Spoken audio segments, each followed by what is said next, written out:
On the morning of October 12, 1872, the crew of the British merchant brigantine stood frozen along the cold Atlantic wind, staring at something that should not have existed. The ship drifting toward them was fully intact. Her sails were partially set. Her hull showed no sign of cannon fire, no smoke, no distress flags. And yet there was no one on board, not a single soul. The vessel's name was painted clearly across her stern, Mary Celeste, and what they would discover aboard her would become one of the most debated maritime mysteries in modern history.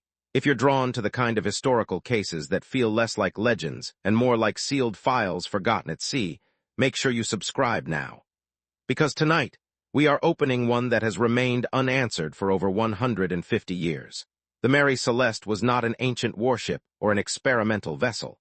She was a modest American merchant brigantine built in Nova Scotia in 1861 under the name Amazon. Over the years, she changed hands several times, surviving storms, minor collisions, and financial misfortune. By 1872, she had been refitted and renamed. Her new captain, Benjamin Briggs, was experienced, respected, and deeply religious. He was not a reckless man. He was not prone to hysteria.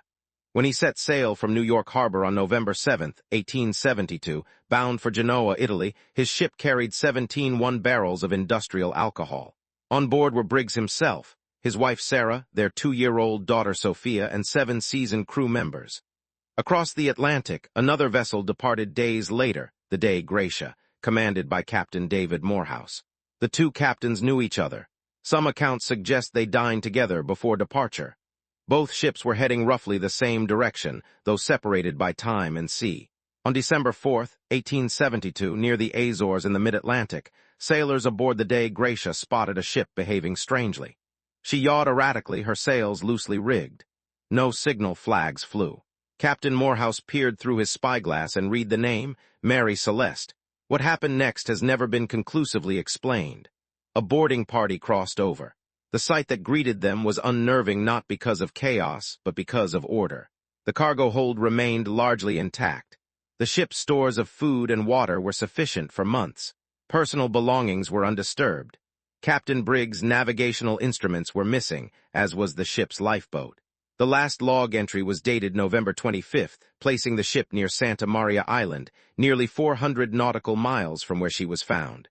There were no signs of violent struggle, no blood, no overturned furniture, no fire damage, just absence.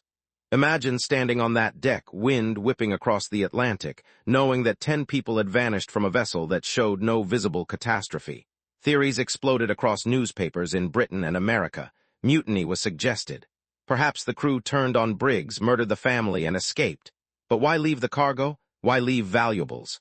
Piracy was considered, yet pirates do not typically spare cargo worth thousands of dollars. Insurance fraud was whispered, though no evidence of deliberate scuttling appeared. Then came the alcohol theory. The Mary Celeste carried industrial alcohol, highly volatile cargo. Later experiments in the 20th century suggested that alcohol fumes could have built up in the hold, causing small internal explosions that left little visible damage but created terrifying pressure blasts. Imagine hearing a thunderous boom beneath your feet at sea. Captain Briggs, fearing a catastrophic explosion, may have ordered everyone into the lifeboat temporarily, tethered to the ship by rope. If that rope snapped in rough weather, the lifeboat would have drifted helplessly away while the Mary Celeste continued sailing, ghost-like, across the Atlantic. It is a logical explanation. Yet logic feels fragile in the open ocean. Consider this. The weather records for late November 1872 indicate rough but not catastrophic seas. The ship herself was seaworthy. There were about 3.5 feet of water in the hold, not unusual for a vessel of her type. Why abandon a ship that was still perfectly navigable? Some historians argue that Briggs miscalculated the severity of the situation. Perhaps faulty equipment led him to believe the ship was sinking. Others suggest a waterspout or sudden rogue wave frightened the crew into premature evacuation. But again, no structural damage confirmed such violence. Over time, the Mary Celeste became something more than a maritime case. She became a symbol of the sea's indifference. The Atlantic does not explain itself. The British Admiralty Court in Gibraltar conducted an official inquiry.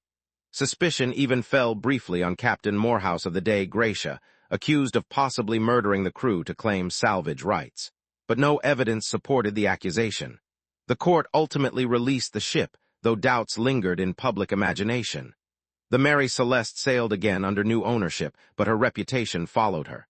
In 1885, she was deliberately wrecked off the coast of Haiti in an attempted insurance fraud by her final captain. The scheme failed. The ship was abandoned, her hull left to decay in Caribbean waters.